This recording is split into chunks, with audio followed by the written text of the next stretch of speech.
2013 adalah tahun politik menjelang pertarungan sejati di tahun 2014. Estafet kepemimpinan mulai tingkat daerah hingga nasional kini menggeliat.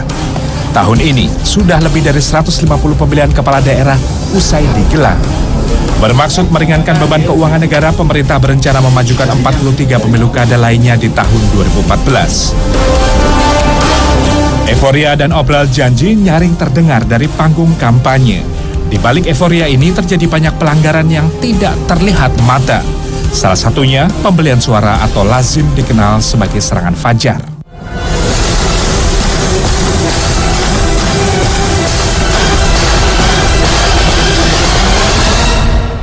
Dalam aroma pemilihan kepala daerah Jawa Timur, redaksi kontroversi menelusuri jual beli suara yang biasa dilakukan dini hari sebelum pencoblosan. Serangan yang daftar KTP, daftar KK-nya tidak perlu dikumpulkan. Tapi orang ini dibawain uang untuk langsung menyerang kepada orang-orang yang malam itu di warung-warung, di rumah-rumah didodok langsung dikasih uang. Transfer lewat rekening bank jamak dilakukan untuk menyelamatkan dana serangan fajar. Yang pasti, prinsip kehati-hatian juga dijaga.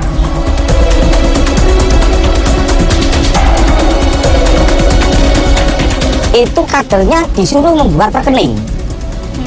Jadi ini kader inti ya, kader inti itu ditugaskan dalam satu RT itu dia bisa dapat 50 orang. Dalam hal ini bisa dibuktikan dengan KTP atau KK. Jadi satu KK ada yang 3 pemilih, ada yang 4 pemilih. Nah itu targetnya ada yang dapat 60, ada yang 120 lebih. Itu dikumpulkan dulu, dimasukkan ke tim.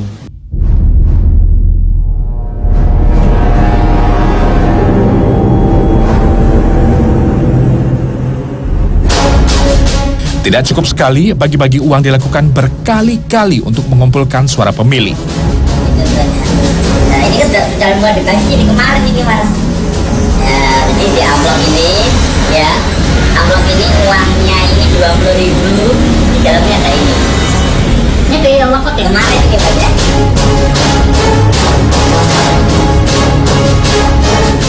Ya, jadi kalau ada orang yang belum diserang atau sudah dikasih belum berangkat, kalau perlu ditambahi suruh berangkat untuk memilih yang sudah dipesankan itu. Karena ada juga begini, kader pada saat kader itu mencari kepada tetangga-tetangganya yang dicatati, kan ada orang-orang yang diragukan sehingga dia tidak masuk dalam hitungan.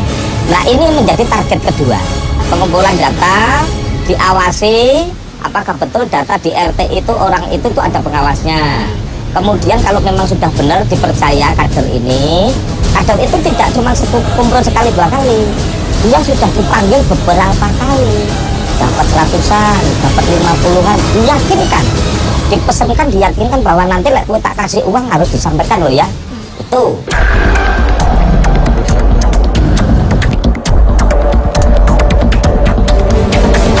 Redaksi kontroversi mendatangi posko pemenangan salah satu calon kepala daerah. Beberapa warga hadir dengan motivasi mengharap imbalan janji suara yang akan diberikan. Beberapa saat kemudian warga harus merasakan pil pahit. Rupiah yang diharapkan tidak kunjung tiba.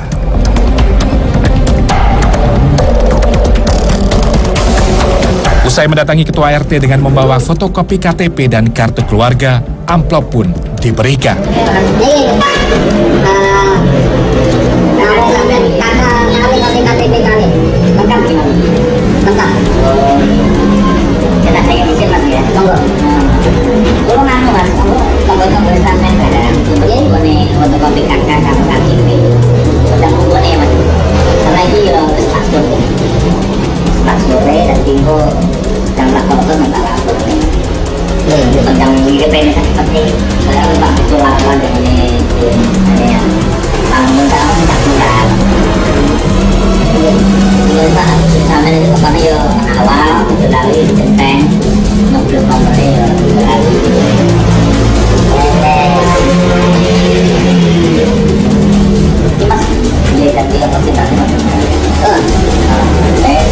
Dua kakak satu, oh sorry,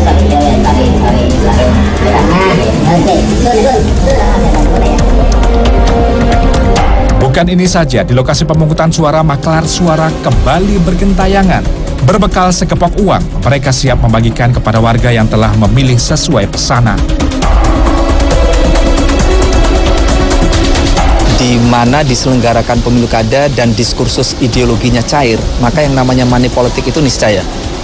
Tapi ketika ada pemilu kada, diskursus ideologinya itu sangat kuat, maka yang namanya money politik itu menjadi relatif tertekan.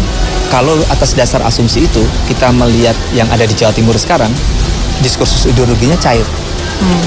Maka yang namanya money politik pasti niscaya. Dalam Undang-Undang Pemilu tahun 1993 jelas tertera ancaman bagi pelaku jual beli suara. Namun ironisnya, jangankan jera, praktek pun kian merajalela dan pelakunya tidak pernah terungkap. Terkait money politik ini itu sudah masuk dalam kategori tindak pidana pemilu. Nantinya kalau sudah ada laporan-laporan, kami akan teruskan ke pihak kepolisian.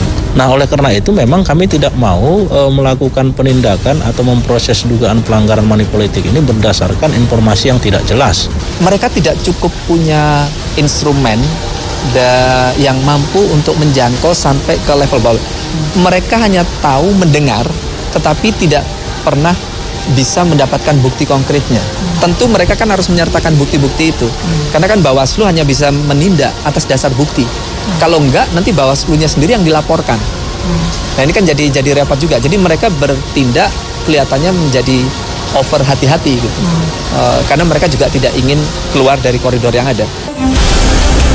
Tidak bisa dipungkiri kondisi masyarakat yang menanti datangnya amplop menjelang pemilu kada membuat praktek ini seolah lumrah dilakukan. Memang masyarakat menunggu amplopnya datang. Siapa yang banyak, mereka yang akan terpilih. Umumnya seperti itu. Yang penting, pokoknya yang paling penting itu kalau orang money politik, gambarannya itu orang yang bawa uang itu amanah ndak sampai kepada masyarakat apa ndak. Memang pada saat kita keliling seperti itu, banyak sekali pertanyaan, duit endi? Yang penting amplope dan sebagainya. Itu cukup banyak sekali. Kita jawab bahwa ini memang tidak ada. Maaf, itu di belakang saya itu ada pengawalnya Pak Polisi, ditangkap Pak Polisi, awas sampean. Kehadiran pemimpin yang jujur sekaligus adil dalam menjalankan amanah rakyat adalah asa bagi warga negara Indonesia.